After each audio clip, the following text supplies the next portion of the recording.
Tu ne mentiras point, qui est Point. le...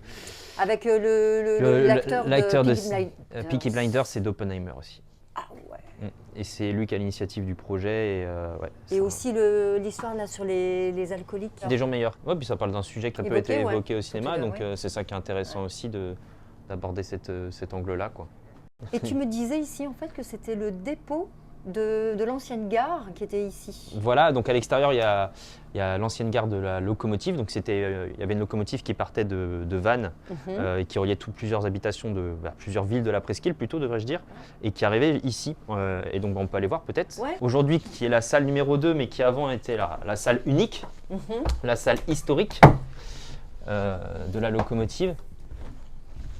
Donc voilà, qui est resté en pierre, qui est resté dans son jus, mais bon, ça fait tout son charme, je pense. Et donc ça, c'était la première salle qui a ouvert en 87-88. On est ouvert 7 jours sur 7, ouvert l'année. Il y a l'espace culturel aussi de l'Hermine qui fait des séances, ce qui permet d'avoir une offre beaucoup plus étoffée de cinéma sur la presqu'île.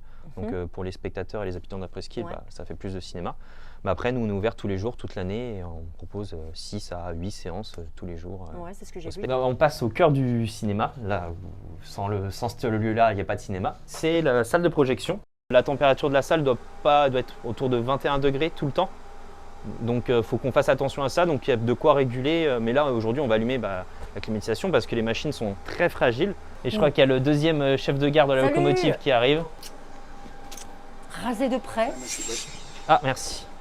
Donc monsieur et madame Lebrun ont ouvert le cinéma donc 87-88. Et il y avait tellement du succès qu'apparemment ils avaient même 2 semaines de réservation à l'avance. Incroyable.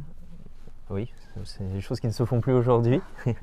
Et donc, ils ont pu avoir des financements pour ouvrir la seconde salle aujourd'hui, donc avoir le cinéma comme il est quasiment aujourd'hui, même s'il a connu d'autres évolutions et d'autres travaux en 2019, là en janvier 2025.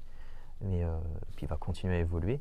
En fait, un film, grosso modo, un film d'une durée moyenne, 1h45, c'était 5 bobines de 20 minutes.